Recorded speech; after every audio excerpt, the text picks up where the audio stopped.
जी ठीक। अचानक हमारा जो है लेक्चर रिकॉर्ड होने से रुक गया, किसी वजह से, किसी तकनीकी प्रॉब्लम होने की वजह से, इसलिए हम आगे फिर से रिकॉर्ड कर रहे हैं। हमें बहुत खेद है इस प्रॉब्लम के लिए, इस गलती के लिए। अभी आपको लेक्चर 2 पार्ट में करके देखना पड़ेगा।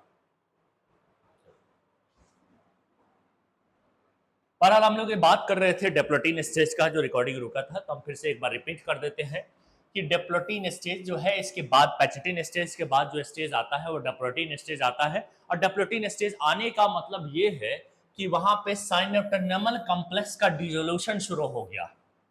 जब साइनोप्टेन्यूमल कॉम्प्लेक्स जो जाइगोटीन में बना था उसका डिसोल्यूशन, उसका खात्मा शुरू हो जाए, इस तरीके से साइनोप्टेन्यूमल कॉम्प्लेक्स है, उसका डिसोल्यूशन ऐसे शुरू हो जाए तो समझ जाना डेप्लोटीन स्टेज हो गया है शुरू। अब जैसे ये डिसोल्यूशन ऑफ साइनोप्टेन्यूमल कॉम्प्लेक्स हो जाएगा, क्रोमोसोम दूर जाने, जैसे जैसे टूटता जाएगा क्रोमोसोम दूर जाने की कोशिश करेगा, chromosome tends to move apart, दूर जाने की कोशिश करेगा क्रोमोसोम। उसके चक्कर में कुछ इस तरीके का लुक आने लगेगा कि ये भाई ये तो है,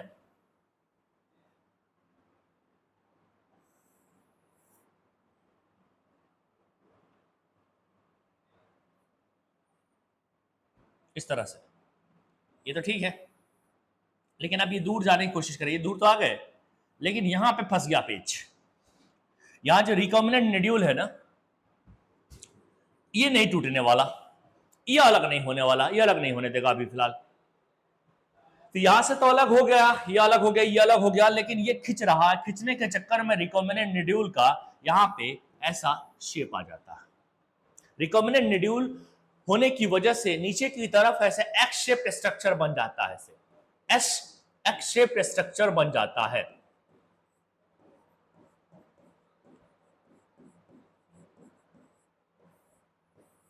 एक्स शेप स्ट्रक्चर बन जाता है,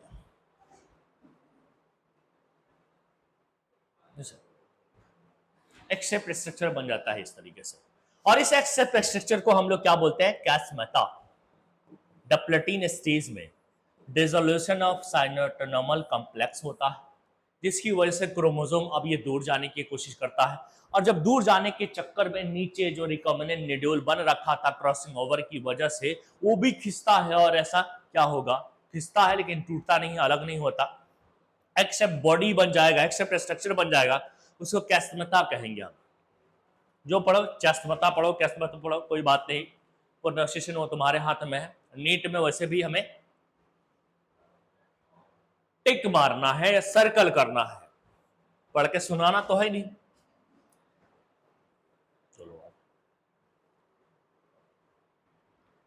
तो इसमें कैस्मेटा का फॉर्मेशन होता है। डेप्लोटीन स्टेज का मेन एम यही है कि यहाँ पे कैस्मेटा का फॉर्मेशन होता है। यहाँ पे फॉर्मेशन मेन इवेंट यही है। अगर कोई पूछे तो इसमें इवेंट लिखने की जरूरत नहीं है, इवेंट लिखने की जरूरत नहीं है। इसमें कोई पूछे भी तो क्या होता है, तो भाई लिख ही चुका हूं मैं, initiation of dissolution of synaptonemal complex, और क्रोमोसोम उसकी वजह से दूर जाना चाहता है, और यहाँ पे क्या हो जाता है? कैस्मेटा का फॉर्मेशन हो जाता है। ये सब दूर जाने की वजह से फॉर्मेशन ऑफ कैस्मेटा अकर, कैस्मेटा अकर, कैस्मेटा का फॉर्मेशन होता है। अब आया डाइकाइनेसिस। अब यहां पे है diakinesis, the last stage, the last phase of prophase first का वो है डाइकाइनेसिस। हमारे पास अब है डाइकाइनेसिस, डाइकाइनेसिस, डाइकाइनेसिस, डाइकाइनेसिस। अब ये कैस्मेटा जो बना है ना, उसको भी खत्म करने के बारे में सोचा जाएगा। यहां पे है से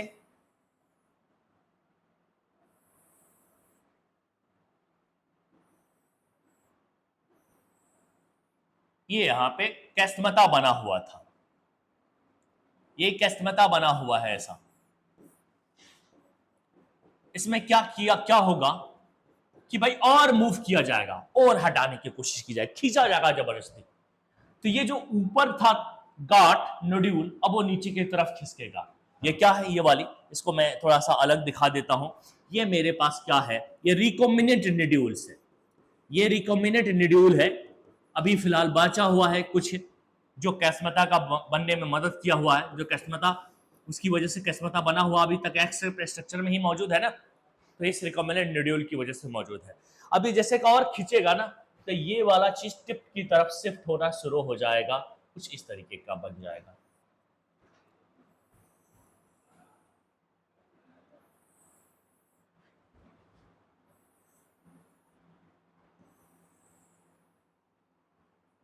यहां अभी एक्सेप्ट नहीं बोलेंगे इसको, थोड़ा सा ये खत्म होने की कोशिश पे है, कगार पे पहुंच गया है।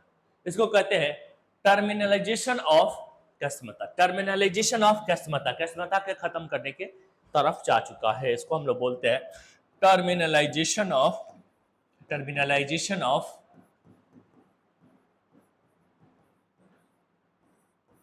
कैस्मता,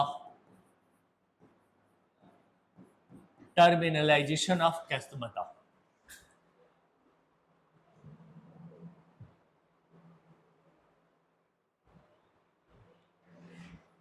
यह कैस्मता भी फिनिश होने जा रहा है। तो देखो क्या क्या और हो रहा है, सिर्फ यही नहीं होता है, अब यह होने के बाद कंडेंसेशन ऑफ क्रोमोसोम कंप्लीट हो जाता है। जितना क्रोमोसोम का कंडेंसेशन होना था वो हो गया। यहाँ तक पहुँचते पहुँचते सिर्फ यही काम नहीं होता कि भाई कैस्मता का टर्मिनलाइजेशन हो रहा है, साथ में क्रोमोसोम को जितना कंडेंस होना था वो भी हो गया है। इंडोप्लाज्मिक रेटिकुलम, गोल्गी बॉडी और न्यूक्लियस भी बिकम्स डी अपीयर्स। सेंट्रोसोम्स जो होता है अपने अपोजिट पोल की तरफ चले गए हैं। तो जो जो हम प्रोफेज, लेट प्रोफेज में हम पढ़े थे, प्रोफेज फर्स्ट में पढ़े थे, सॉरी प्रोफेज में पढ़े थे माइटोसिस के, वो सारा चीज अब हम पढ़ेंगे यहाँ पे।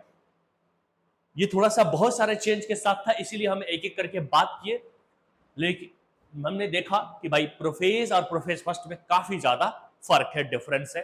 तो वही ये सारी वजह से अब जाके हम उसकी वाली बात कर रहे हैं, उसके इतना चेंज की बात कर रहे हैं, यानी उसके कंपेयर में तो ये 5 गुना ज्यादा चेंज है।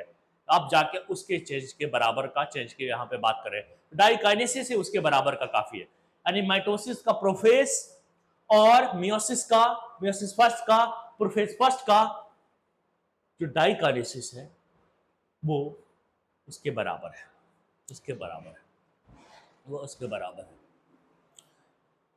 थोड़ा सा ये थका थका सा माइंड लग रहा। चलो इवेंट्स देखो भाई, इसमें एनसीईआरटी क्या क्या कहता है वो सारी बातें हम देख लें। इवेंट्स देखो, एनसीईआरटी कहता है इसमें क्या, हमने डाइकाइनेसिस में पढ़ने का मतलब है कि क्या पढ़ना है, टर्मिनलाइजेशन ऑफ कैस्मता। कैस्मता का फॉर्मेशन डिप्लोटीन में होता है और यहाँ पे उसका टर्मिनेट होता है, ट्रेनिंग खत्म होता है कैस्मता, ये एक्सेप्ट स्ट्रक्चर खत्म। अब दूसरा चीज का कि कंडेंसेशन जो है ना क्रोमोसोम का, जितना होना था वो हो गया। कंडेंसेशन ऑफ क्रोमोसोम कंप्लीट हो गया, क्रोमोसोम जो है वो कंप्लीट हो गया है, कंडेंसेशन ऑफ क्रोमोसोम कंप्लीट है। तीसरा, तीसरा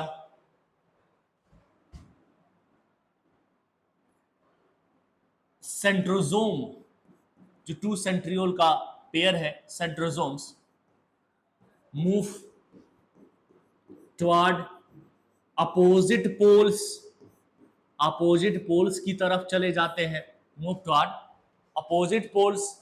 चौथा,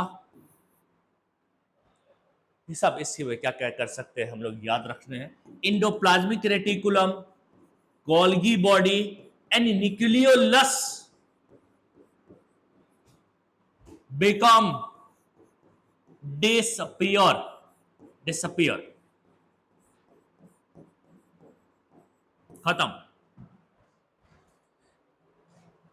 स्पिंडल फाइबर भी फॉर्म, सेंट्रोसोम गया है तो उसके बाद क्या होगा, सेंट्रोसोम मूव टुवर्ड पोल्स, है पोल्स मतलब अपोजिट पोल्स, अपोजिट पोल्स, ऐसे यहां पे लिखो अपोजिट पोल्स, और लिखो add spindle fibre form, form. Nuclear membrane breakdown, nuclear membrane breakdown,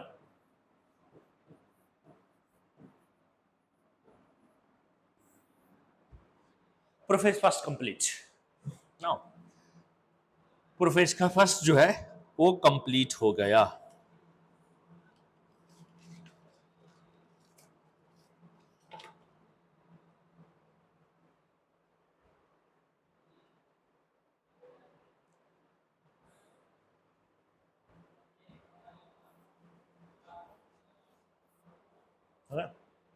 तो देखो अब एनसीईआरटी में क्या क्या कहता है हम तुमको दिखाते हैं इसमें। मेरे स्टेज पे चलो।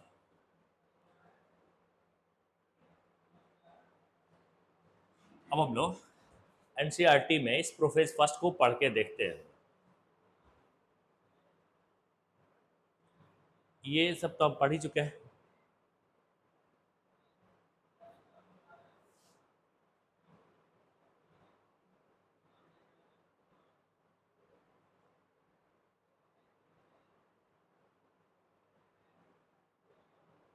ये देखो ये मेयोसिस फर्स्ट है। यहाँ से ये सब हमने कल बात किया हुआ था मेयोसिस से, यहीं से देखते हैं। तो प्रोडक्शन ऑफ, यहाँ पे लिखने का क्या है?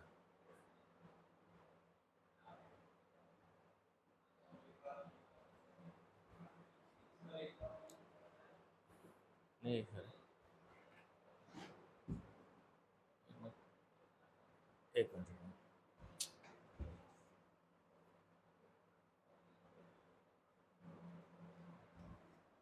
वो नहीं पा रहा मेरे से, पता नहीं।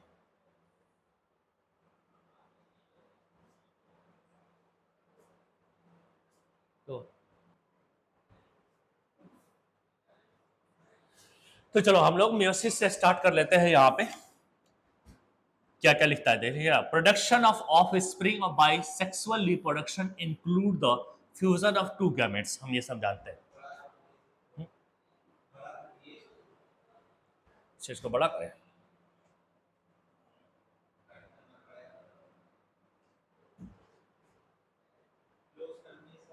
अच्छा ठीक है, दिख नहीं रहा है, अभी भी दिख नहीं रहा।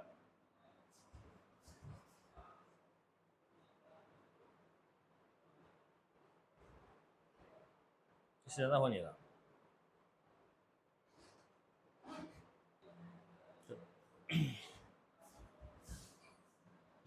तो फिर हम लोग बात कर लेते हैं इसके बारे में कि production of of spring by sexual reproduction include the fusion of two gametes each with a complete haploid set of chromosome. Gamete are formed from specialized haploid cells. मैंने कहा था भाई गैमेट बनाना है तो आपको मेयोसिस करना पड़ेगा, तो उसके लिए कुछ स्पेशलाइज्ड हैप्लॉइड सेल है उसी में हो सकता है। पहली बार हैप्लॉइड सेल में होते हैं, वो भी स्पेशलाइज्ड में। मैंने ये भी बोला था specialised kind of cell division that reduce the chromosome. वह स्पेशलाइज्ड सेल में एक स्पेशलाइज्ड डिवीजन होता है जिससे क्रोमोसोम नंबर आधा हो जाता है, उसको हम लोग क्या बोल रहे हैं? मेयोसिस बोल रहे हैं। उसको हम मेयोसिस कहेंगे। मेयोसिस इंश्योर द, मैंने ये लिखा भी था, ensure the production of the haploid phase in the life cycle of sexually reproducing organism whereas fertilisation restore the diploid phase. ऐसा मैंने लिखवा दिया था। We come across meiosis during gametogenesis, gamete formation वाले काम में, in plant and animal. This lead to the formation of haploid gamete. The key feature of meiosis are also are as follows. क्यों भाई, कैसे होता है? We come across meiosis during gametogenesis in plant and animal. This lead to the formation of gametes. जब meiosis हम कराते हैं तो गैमेट्स का फॉर्मेशन होता है। अब हम की कुछ फीचर है जो नीचे रखे हुए हैं वो आप देखें,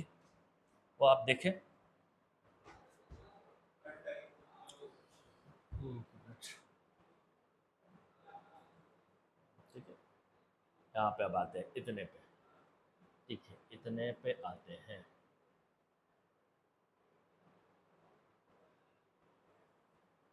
ये देखो यहाँ पे क्या है, कि meiosis involve two sequential cycle of nuclear and cell division called meiosis first and meiosis second, but only single cycle of DNA replication. ये भी मैंने बात कही थी कि मैंने कहा था कि इसको याद रखना कि एक ही बार डीएनए रेप्लिकेशन एक ही बार होता है, केवल कहां पे, तो एट एस फेज में, ये एस फेज में होता है, केवल एक ही बार होता है, एस फेज में होता है, ठीक है।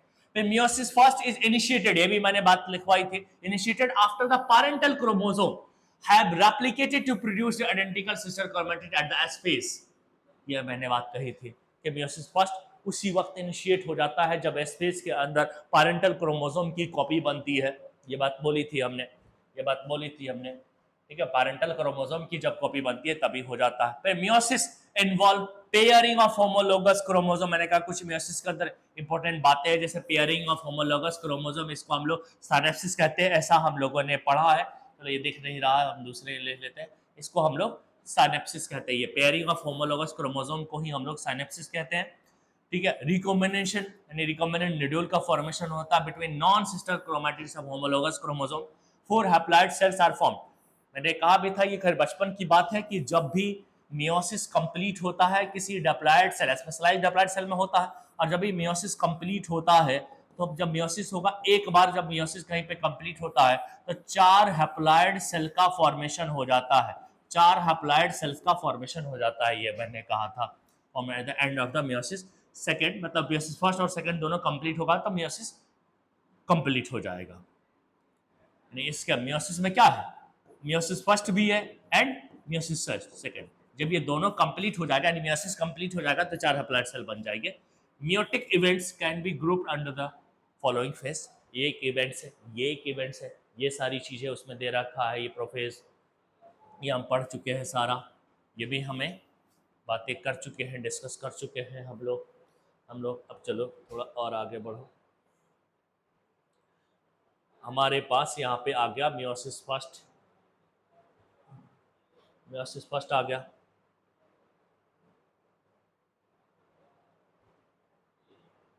इधर गया,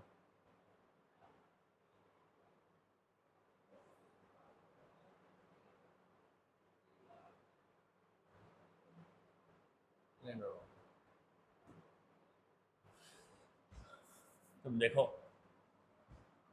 मियोसिस फर्स्ट का प्रोफेज फर्स्ट, मियोसिस फर्स्ट में प्रोफेज फर्स्ट होता है, और प्रोफेज फर्स्ट में क्या क्या होता है वो सारी चीजें, यहाँ लेप्टोटीन तुम्हें दिख रहा, ज़ाइगोटीन तुम्हें दिख रहा, सिनेप्टोनॉमल कॉम्प्लेक्स दिख रहा, बाइवेलेंट पेचेटिन, ये सब दिख रहा ना। Prophase of the first meiotic division is typically long, meiosis का मियोटिक डिवीजन का पहला डिवीजन है प्रोफेज, पहला फेज है prophase, typically longer and more complex when compared to prophase of mitosis. ये मैं कह रहा था कि उसके कम मुकाबले इसमें चेंज और टाइम बहुत ज्यादा है, इसमें ज्यादा देर तक ये रहता है, तो मैंने बोला भी था वहां पे, यानी क्या पे, prophase of the first meiotic division is typically longer and more complex compare to the phase of mitosis, से ज्यादा कॉम्प्लेक्स है, जैसा जैसे एनसीईआरटी ने कहा था वैसे वैसे हम लोगों ने बात किया था। इट हैज बीन फर्दर सब divided into the following 5 phase, ठीक है। वो 5 फेज कौन कौन सा है, तो आपका एक लैप्टोटीन है, जाइगोटीन है, पैचेटिन है, डिप्लोटीन है, डाइकाइनेसिस है। During leptotene stage chromosome become gradually visible under the light microscope, the compaction of chromosome continue throughout the लैप्टोटीन, okay? ये सारी चीजें हमने कह दी थी कि भाई लैप्टोटीन में होता क्या है, तो लैप्टोटीन में हमारे पास होता क्या है, लैप्टोटीन में होता क्या है, तो लैप्टोटीन का मेन चीज लैप्टोटीन का मेन चीज मेरे पास क्या है, लैप्टोटीन का मतलब क्या है, compaction of chromosome, compaction of chromosome, compaction of chromosomes,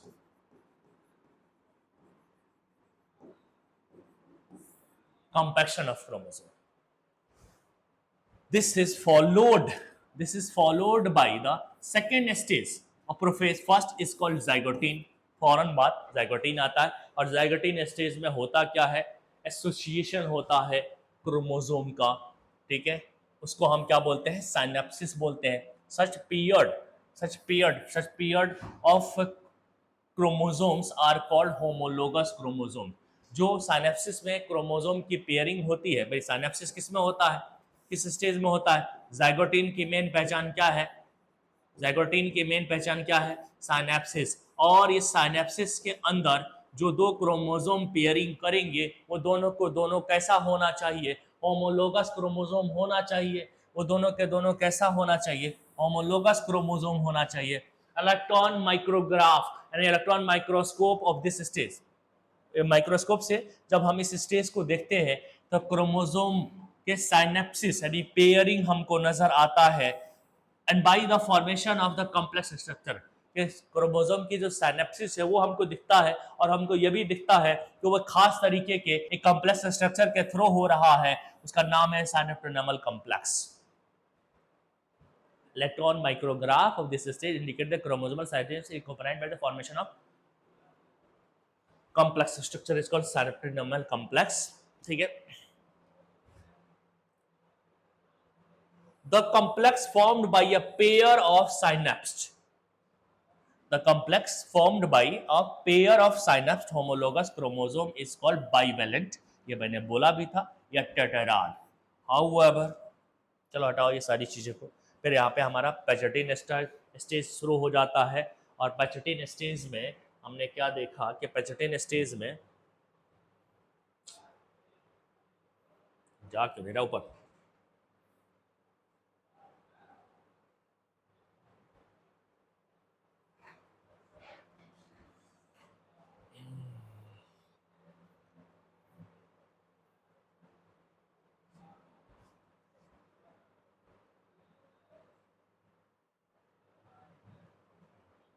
पैचेटिन की बात करते हैं।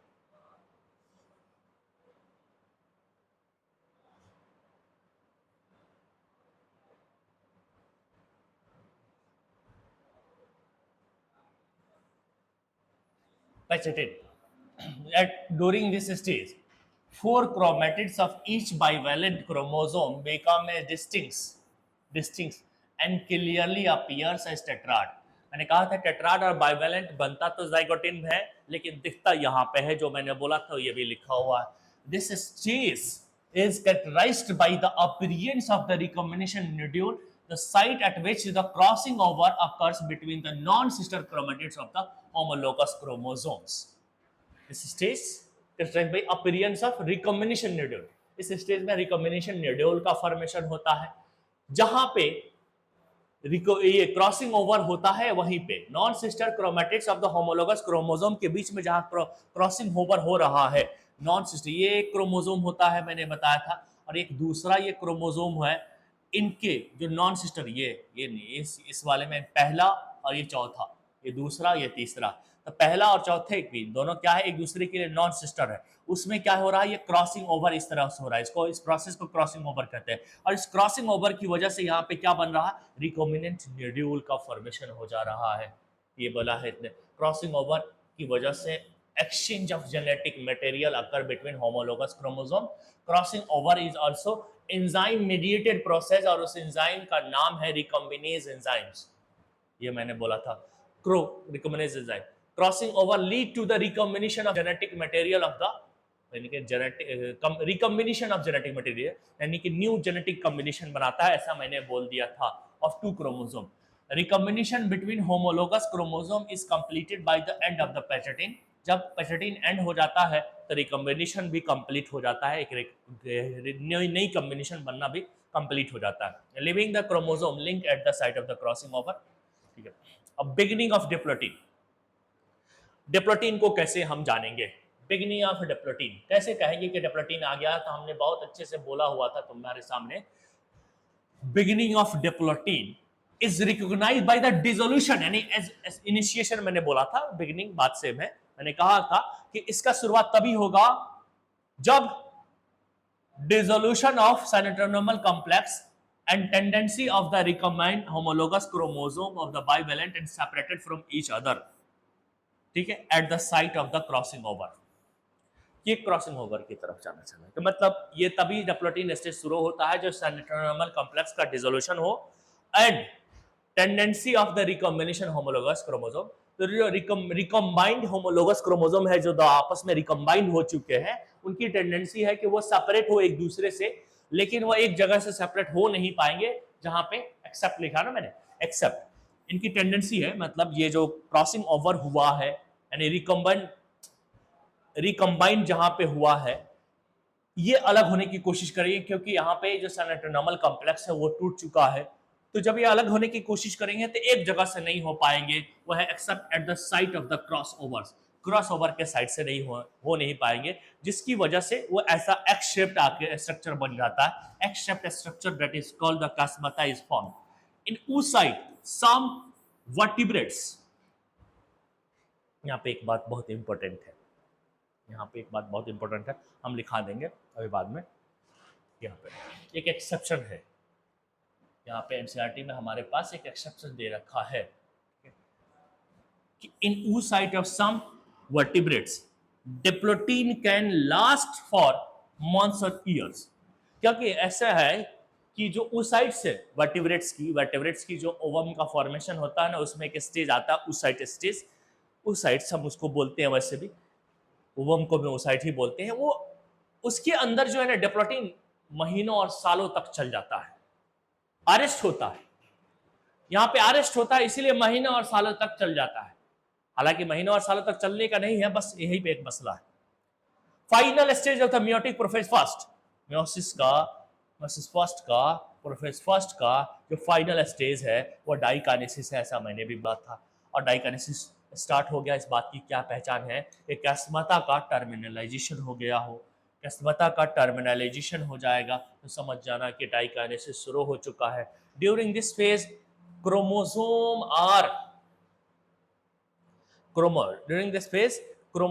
Are fully condense. ये भी मैंने बोला था कि इस फेज के दौरान क्रोमोसोम कंडेंसेशन कंप्लीट हो जाएगा एंड मियोटिक स्पिंडल फाइबर भी बन जाएंगे, example to the prepare the homologous chromosome for the separation.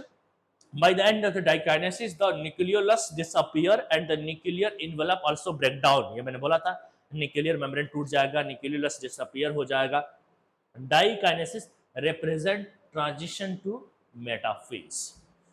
Diakinesis represent करता है कि हाँ, रिप्रेजेंट कर ट्रांजिशन टू मेटाफेज। क्या मेटाफेज आने वाला है, ट्रांजिट होने वाला है, आने वाला है। डाइकाइनेसिस प्रोफेज को खत्म कर चुका, प्रोफेज फर्स्ट को खत्म कर चुका है।